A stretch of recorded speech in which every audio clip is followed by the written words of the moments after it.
Hello दोस्तों, नमस्कार। आज हम लोग math practice set 18 math practice set का जो है 18 नंबर को सोल्व करेंगे। इसमें 10 क्वेश्चंस हैं। इसको इससे पहले 17 सेट और हो चुका है, जो प्लेलिस्ट बना हुआ हमारे चैनल पे। उसमें देखिएगा, प्लेलिस्ट में पूरा 1 से लेकर 17 तक दिया हुआ है। ये 18वां नंबर है और इसका 5-5 यानी 50-50 क्वेश्चन का इकट्ठा करके जो वीडियो बना रहे हैं, उसका भी एक अलग प्लेलिस्ट बना दिया गया है। वहां से आप लोग देख सकते हैं। चलिए शुरू करते हैं। मैथ प्रैक्टिस सेट 18 का पहला क्वेश्चन। इसमें क्वेश्चन नंबर 21 में है, एक कक्षा में कुल 17 छात्र हैं। एक कक्षा में क्या है? कुल 70 छात्र है। ठीक है। 26 लड़कियों का औसत वजन 28 है। 26 लड़कियों का औसत वजन कितना है? 28 है। तो कितना हो गया है? अब 28 से 26 का गुना कर दीजिए। 28 गुने 26,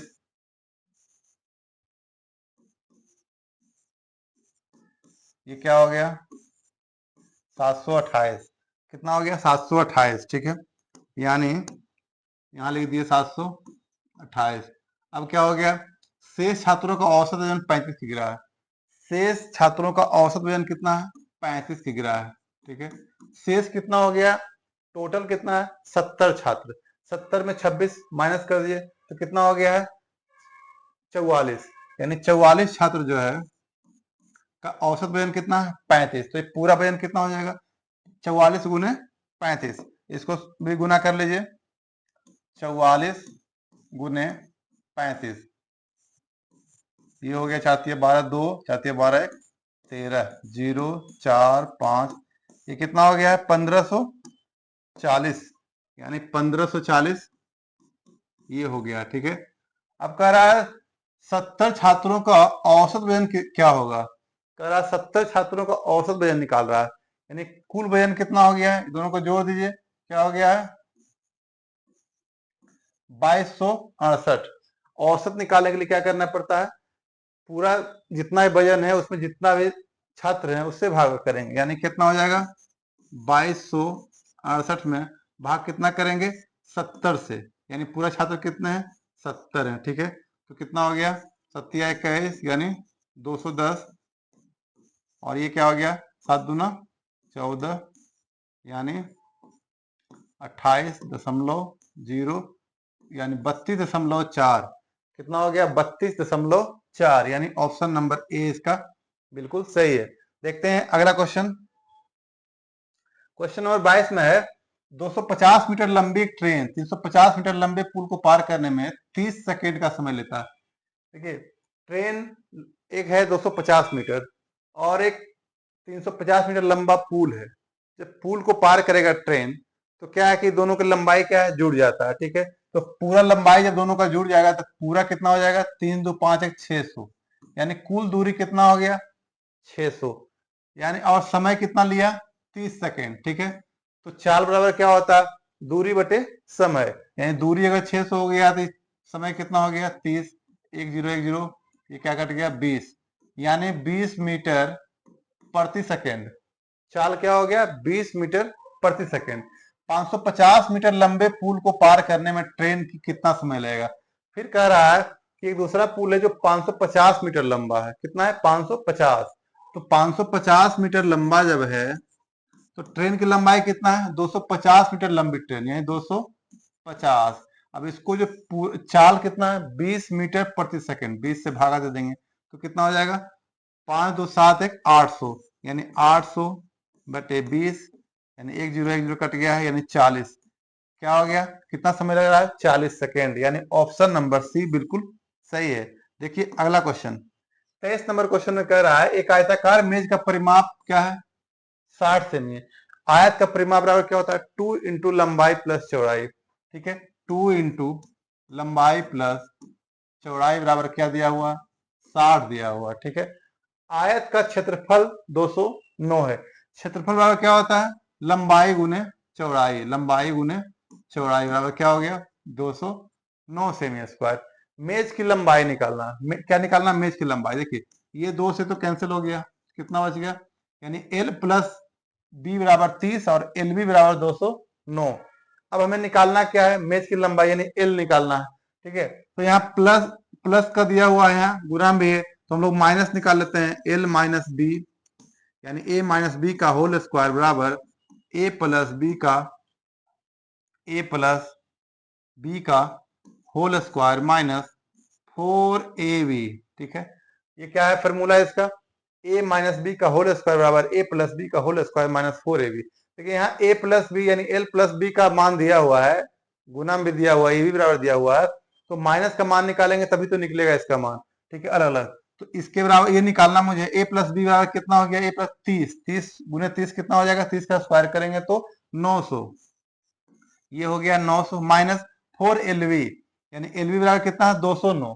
अब इसको 209 को 4 से गुना करेंगे तो कितना हो जाएगा 836, कितना हो गया 836 यानी एल माइनस बी का स्क्वायर बराबर 900 माइनस 836।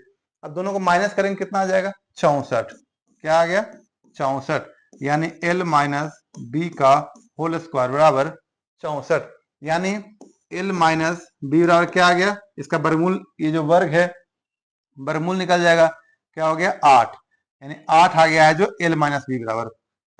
अब देखिए एल प्लस बी बराबर दिया हुआ कितना, एल प्लस बी बराबर दिया हुआ 30 और एल माइनस बी बराबर दिया हुआ कितना 8।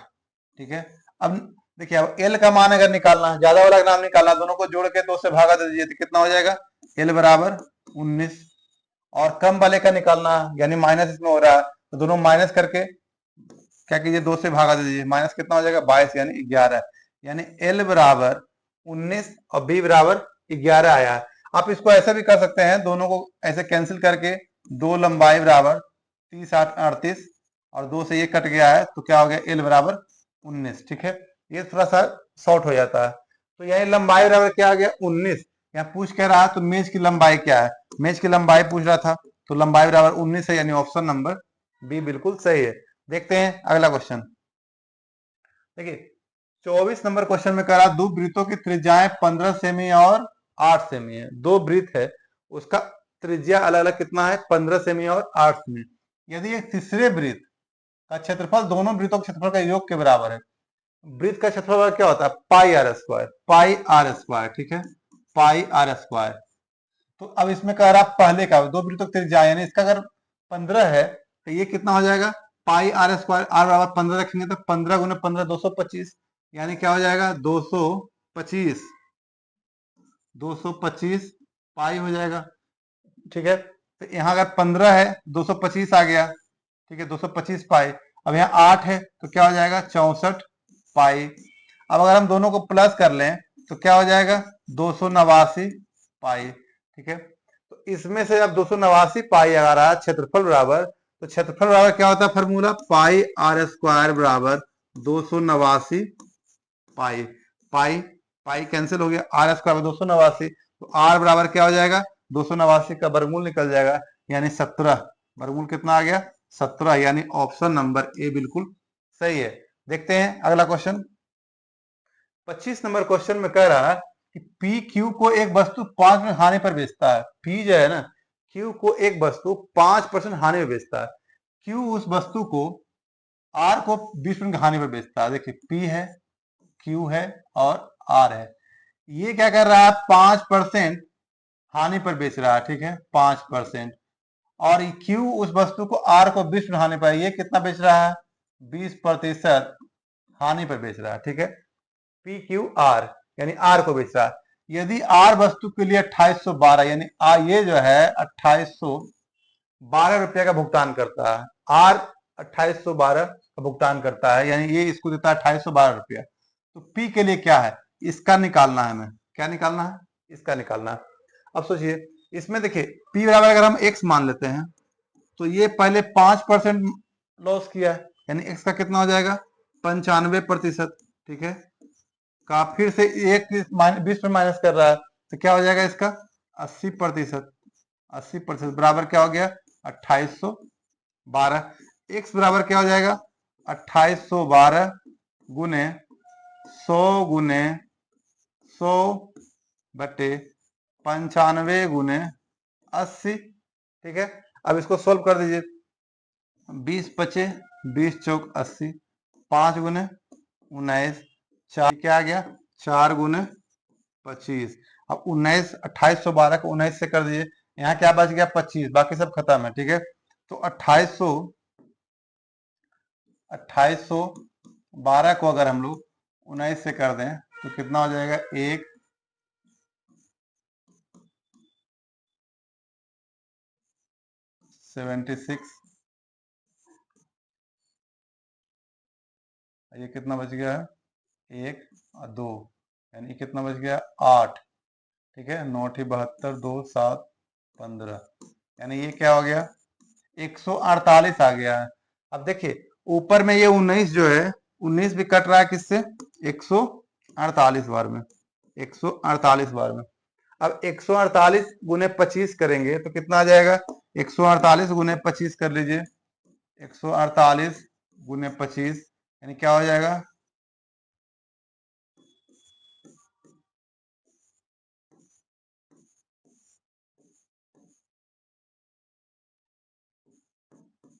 3700। क्या आ गया 3700, यानी इसका जो है 3700 ऑप्शन नंबर बी बिल्कुल सही है। इसमें कुछ नहीं, सब थोड़ा सा कैलकुलेशन करना था कि इसका एक्स मान लिए, 5% डिस्काउंट कर दिए, फिर 20% डिस्काउंट कर दिए, फिर ये है, तो बस इसको सोल्व कर लेना। देखते हैं अगला क्वेश्चन 26 नंबर। 26 में कह रहा है कि रवि और मनोज के बीच एक चुनाव में रवि कुल वैध मतों का 61% लिया। रवि और मनोज, रवि कुल वैध मतों का कितना लिया है, 61%। 61, तो ये कितना लिया होगा, 39% वैध मतों का, ठीक है। यदि कुल 25,000 मत थे, कुल कितना था 25,000, कुल कितना था 25,000 पूरा मत थे, कुल मतों के 20% को अवैध घोषित कर दिया गया। ये जो कुल मत है ना, इसका 20% को अवैध घोषित कर दिया गया, तो वैध कितना हो गया, अवैध हो गया 20, तो वैध मत कितना हो गया 80%, यानी इसका 80% ही जो था वैध मत था। अब कह रहा था दूसरे उम्मीदवार को मनोज ने कितने मत प्राप्त हुए, मनोज ने कितने प्राप्त किए, यानी जो मनोज है यहाँ पे, यानी ये मनोज है, ये कितना किया है, तो ये जितना भी वैध मत था उसका 39% निकाल दीजिए, उसका क्या निकाल दीजिए 39%। अब देखिए 2 0 2 0 1 0 1 0 1 0 1 0, 25 8 200, 200 गुने 39, यानी 39 गुने 2 7800, यानी 7800 ऑप्शन नंबर बी जो है बिल्कुल सही है। देखते हैं अगला क्वेश्चन। देखिए 27 नंबर क्वेश्चन में कह रहा है यदि एक वस्तु का क्रय मूल्य 928 है, कितना है 928 है, लाभ परसेंट 15% है, तो शुद्ध लाभ, ये तो ज्यादा बहुत इजी क्वेश्चन है, इसका 15% निकालना है। हालांकि ये एसएससी एग्जाम में पूछा गया है, तो इसका देख लेते हैं। 5 गुने 3 5 20, ये 2 से काट दीजिए 10, 2 से काट दिए 4 दूना 8 6 4, ठीक है। अब इसको दोनों गुना कर दिए, 4 तिये 12, 2 1, 6 तिये 18, 19, 9 1, 4 तिये 12, 13, 139 और 10 नीचे में है, तो ये दशमलव दे दीजिए, यानी 139.2, यानी 139.20 जो है इसका आंसर है। देखते हैं अगला क्वेश्चन 28 नंबर। 28 नंबर क्वेश्चन में कह रहा है एक निश्चित धनराशि 15% की दर पर 3 वर्षों के लिए, कितना 15% की दर से 3 वर्षों के लिए, साधारण ब्याज 9,000 है, कितना है 9,000 है, यानी इसको देख लेते हैं, ये कितना है 9,000 है, ठीक है। 15% के दर से 3 वर्षों का साधारण ब्याज 9,000। देखिए साधारण ब्याज बराबर होता है, ऐसा नहीं चक्रवृद्धि ब्याज क्या है हर साल जुड़ जाता है, लेकिन साधारण ब्याज एक रेट से चलता है, यानी अगर 15% का जो हो रहा है वही 3 हर एक साल वही आएगा। यदि ब्याज की दर 30% हो जाती, यदि ये जो है 30% हो जाए, तो 2 वर्षों के लिए अगर ब्याज दर होगा 30%, 2 वर्षों में साधारण ब्याज कितना हो जाएगा, देखिए 15% 3 वर्ष, यानी 15 45%, यानी 45% के बराबर कितना है 9 है, 9,000 है, 45% के बराबर। अब कह रहा 30% को 2 सालों के लिए, क्या है ये 2 सालों के लिए, ये पूछ रहा है निकालना है, ठीक है। तो 45% के बराबर 9,000, तो 1% के बराबर क्या हो जाएगा 9,000 बटे 45, ठीक है। और अगर 60% हमें निकालना है, क्या निकालना है 30 दूना 60, हमें निकालना क्या है 60%, तो 1% के बराबर इतना, तो 60% के बराबर क्या आ जाएगा 60% के बराबर, बस गुना कर दीजिए। 15 गुने 3, 15 गुने 4, 30, 3 तिया 3 चौक 12, 12,000 यानी ऑप्शन नंबर सी जो है इसका बिल्कुल सही है। देखते हैं क्वेश्चन नंबर 29।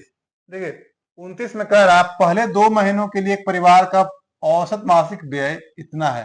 कितना है? 2 महीनों के लिए, यानी 2 गुने 8160 बराबर कितना हो जाएगा? 8 गुना 16, 16,320, 16,320 हो गया। 2 महीने का व्यय इतना है। अगले 5 महीनों के लिए इतना है, यानी अगला 5 महीना कितना है? 12,780। ठीक है, तो ये कितना हो जाएगा? इसको गुना कर दीजिए। ये हो गया 0, 8 पचे 40, 4, 7 पचे 35, 4 39 के 9, 3, 5 10 3 13, 1 5 1 6, यानी 63,905 महीने का। अंतिम 5 महीना के लिए 14,000, अंतिम 5 महीना 14,280। इसको भी गुना कर दीजिए। 8 पे 40, 0 4, 5 दूनी 10 या 14, 1 5 20 21, 2 5 2 7। देखिए पूरा कितना होता है? 12 महीना। 12 महीना में 2 महीने का औसत ये था, तो पूरा कितना निकल गया मासिक व्यय? यानी 2 महीनों का खर्चा औसत ये था, तो पूरा खर्चा निकल गया 16,320। 5 महीने का खर्चा औसत 12,780 था, तो पूरा खर्चा निकल गया 63,900। अगले 5 महीना यानी 5 10 12 महीना होता, तो अगले 5 का 14,280 था, तो पूरा निकल गया 71,400। अब आगे क्या कर रहा है? यदि परिवार पूरे वर्ष में 66,300 की बचत करता है तो परिवार के औसत मासिक, देखिए बचत भी करता है, कितना करता है? 66,300, 66,300 बचत। अब पूरा जो उसका व्यय है और बचत है वही तो उसका मासिक आय, मतलब जो आय है उसका इनकम है, वो पूरा खर्चा और बचत दोनों मिला देंगे तो हो जाएगा। अब इसको सोल्व कर लीजिए, प्लस कर लीजिए। 0 हो गया, 2 हो गया, 3 4 7 9, 16 3 19 9 1 6 1 7 8 3 11 6 17 के साथ में 1 6 1 7 7 14 6 20 21। क्या आ गया? ये आ गया आपको 2,17,920। ये पूरा उसका आ गया है इनकम। अब कह रहा है परिवार के औसत मासिक आय निकालना। औसत मासिक आय मतलब इसको 12 से हमें भाग करना पड़ेगा। क्या करना पड़ेगा? 12 से भाग करना पड़ेगा, तभी तो औसत निकलेगा। चलिए यहां देखते हैं इसको। 12 से भाग कीजिए कितना को? 21 79 20। ठीक है, यानी 1 से हो गया 12। ठीक है, 9 7 12 गुने 8 96, 1 9 12 7 2 12 6 72, एक जीरो यहाँ बचा है यानी 0, 18,160। कितना आ गया? 18,160, यानी ऑप्शन नंबर बी जो है इसका बिल्कुल सही है। चलिए देखते हैं अगला क्वेश्चन। 30 नंबर क्वेश्चन में कह रहा है कि 1/a अनुपात 1/b अनुपात 1/c बराबर 2:3:4 है, तो ABC का अनुपात क्या निकालना है? ABC का। देखिए 1/a बराबर कितना है? 2। 1/a बराबर 2। ठीक है, तो इसको भी देखिए क्या हो गया तिरछा, यानी 2a यानी 2a बराबर क्या हो जाएगा? 1, यानी 1 बराबर क्या हो जाएगा? 1/2। ठीक है, तो अब हम जिस तरह इसको किए हैं कि अगर 1/a बराबर 2 है तो a बराबर 1/2 हो जाएगा, यानी इसको उल्टा करेंगे तो ये भी उल्टा हो जाएगा। ठीक है, तो a बराबर अगर 1/2 है तो b बराबर कितना हो जाएगा? 1/3, 1/3। और c बराबर क्या हो जाएगा? 1/4। अब इसको कह रहा अनुपात में बनाना है, तो अनुपात में बनाने के लिए क्या करना पड़ेगा? 2 3 4, क्या है? 4 तिया 12, यानी 12 से इसको गुना कर देंगे, यानी इसका एलसीएम निकाल के 12 से गुना कर देंगे तो ये अनुपात निकल जाएगा। क्या निकल जाएगा? अनुपात। यानी 2 गुने 6, 3 गुने 4 और 4 गुने 3, यानी 6:4:3 जो है इसका आंसर है, यानी ऑप्शन नंबर ए जो है बिल्कुल सही है। तो ये था आज का 10 क्वेश्चन, और अगले वीडियो में फिर इसका अगला पार्ट लेके आते हैं।